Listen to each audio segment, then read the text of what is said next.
everyone. I'm about to share my interview experience with you.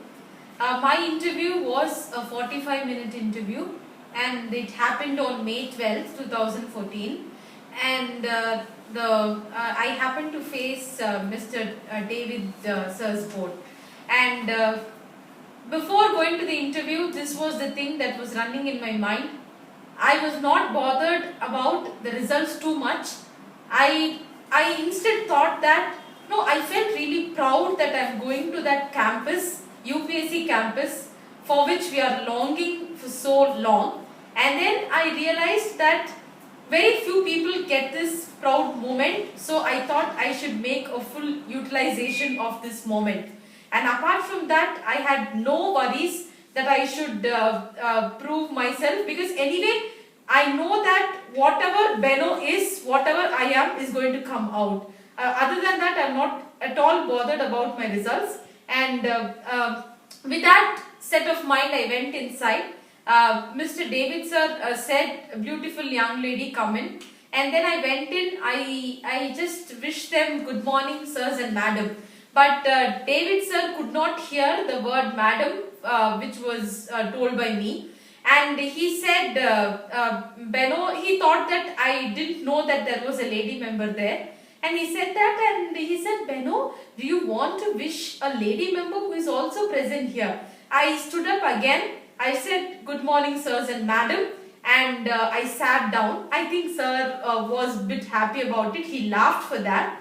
And then he started asking me whether I was comfortable from the campus onwards, just till the moment I got into the UPSC hall venue. And I said things were perfectly fine and all. And he asked me how was I that particular day.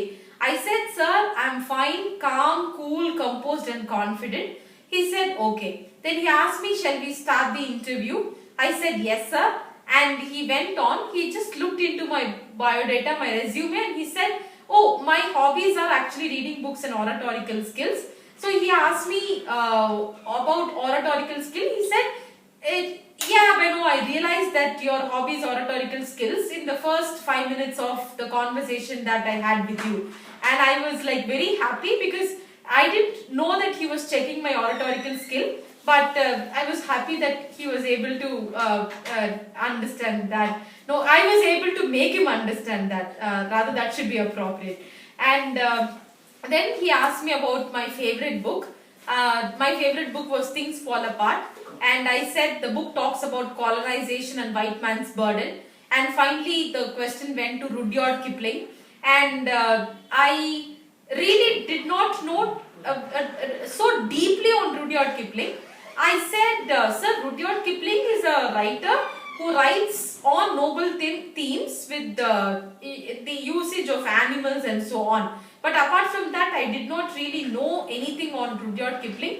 But I told him frankly that, "Sir, I know this much about Rudyard Kipling and I do not know anything about him further."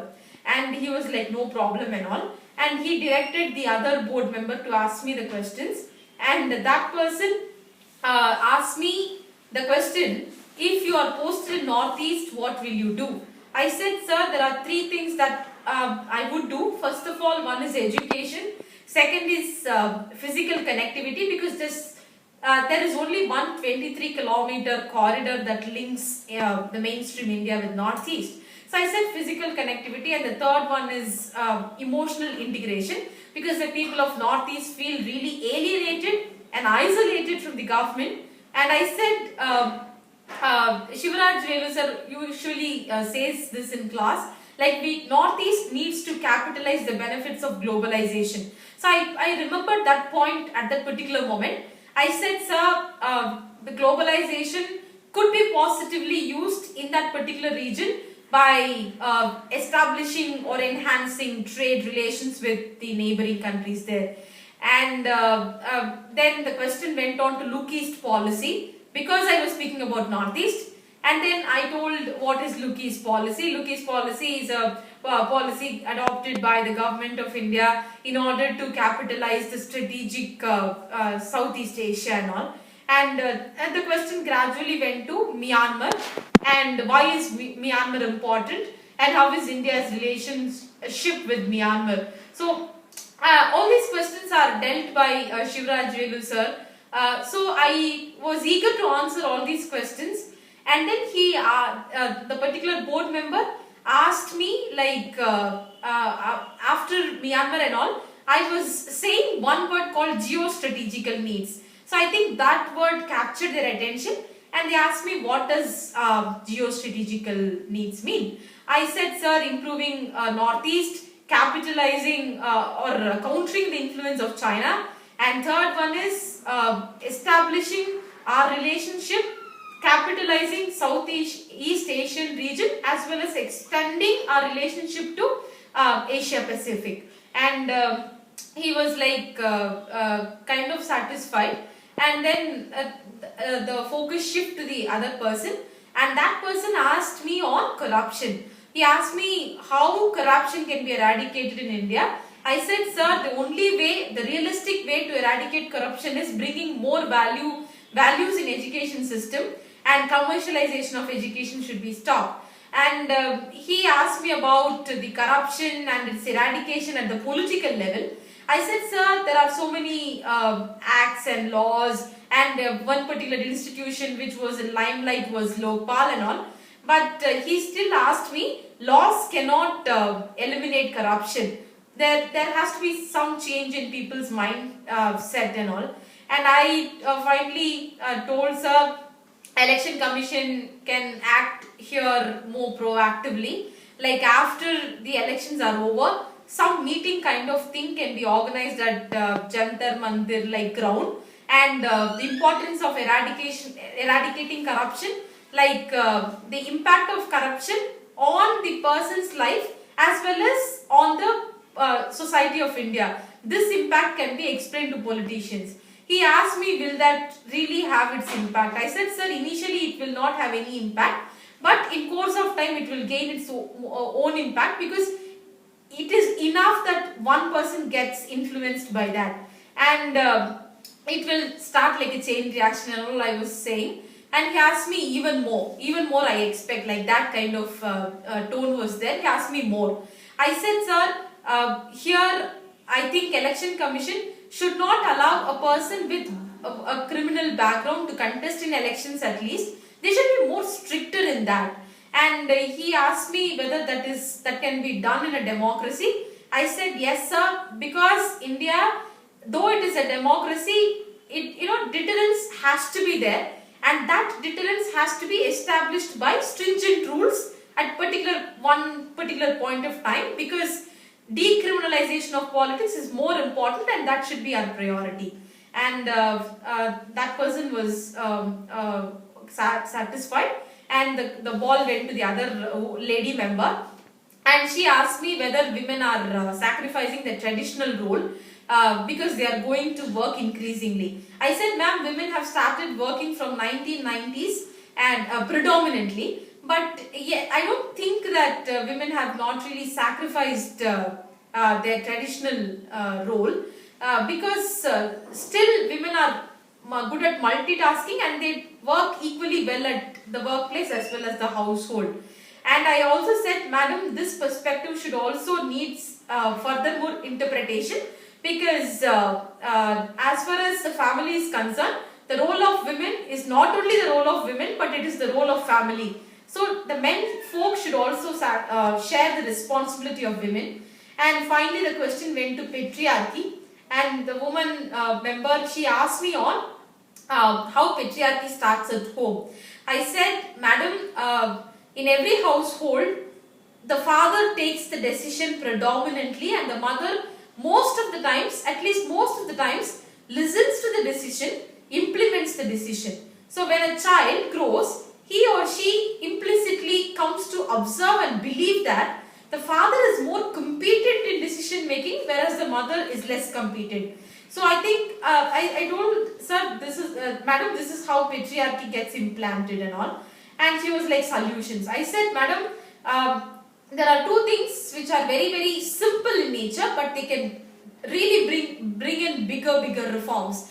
I said, when sermons are delivered at mosques, when sermons are delivered at churches, when sermons are delivered at temples, I think this kind of message on women empowerment and corruption and other social issues can be talked about. And secondly, in schools, during parents' meetings, when bureaucratic officials are invited as chief guests, they can really talk about these issues. I said, Madam, why? Because Indian psyche, the people of India still believes in the credibility of educational and the religious institutions. And the lady member set the ball to the other person, and the other person asked me on the first speech in my life. I said eradication of cancer, and he asked me what was your content that time.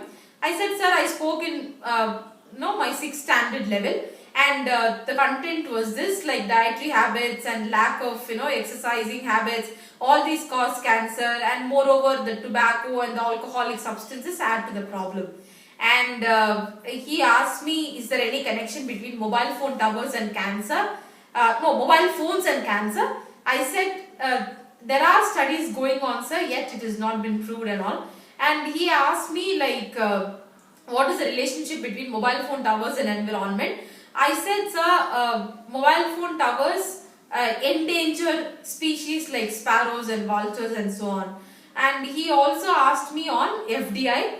I said, sir, FDI is good, and there are some restrictions like 30% of the things should be sourced from the small and marginal people, and all these things, all these restrictions should be strictly followed. If this is followed, then FDI will be good for India. And he asked me, what will we do to displace the people who are going to be displaced by the FDI and the arriving of Walmart and other stores. I said, sir, India's service sector and agricultural sector are kind of stagnant, but India has to develop its manufacturing sector, and given its demographic dividend and also the scope and the need to develop manufacturing sector, I think these people can be absorbed into manufacturing sector. Then he asked me what are the lessons that we learned from China on FDI. I said, sir, there are 2 dimensions to this, positive and negative. Positive dimension is that we should really learn the commitment with which China has really tried to establish its manufacturing sector. Thereby, it has strengthened the manufacturing sector at the domestic and international level. Thereby, it was able to survive the competition of the foreign enterprises. Similarly, India should do that. But the negative thing is that India should never compromise on its quality as China did. And that person said lovely and all. And then finally, he also asked me, what will you do if your friend gets posted in Northeast? I said, he asked me what are the positive things that you will tell to convince that person to go to Northeast. I said, sir, I will tell him about diversity, variety and all, the new culture. But more than all these things, I want to be realistic, sir. I will tell him the reality that the services of young bureaucrats are needed in Northeast very badly. Whether you like it or not, you got that opportunity. So please go and serve in Northeast. I think, sir, I would take a realistic approach like that, I told.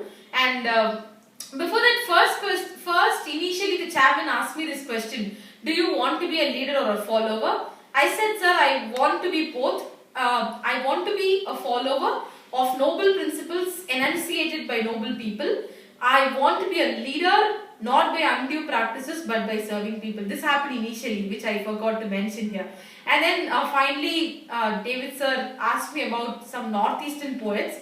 I have read Northeastern poems, but I did not really remember the names. I said, sir, Temsulavo has got awards recently, but apart from that, I do not remember any of the names of the poets because I studied them when I was in my UG, sir, and the names were really tough to remember. And finally, he said all the best and all. And when I stood up, I spontaneously, I don't know, I felt like saying, sir, I said, sir, I'm really sorry for not able to recollect the names of the poets because I studied long back. And he said all the best and thank you. So what UPSC interview is all about is right from your LKG knowledge. The interview will really help. That knowledge which you accumulate right from your LKG will go a long way in our interview. So I think there is no substitute to hard work, and whatever we acquire by working hard, I think some way or the other it comes into your answers in the interview.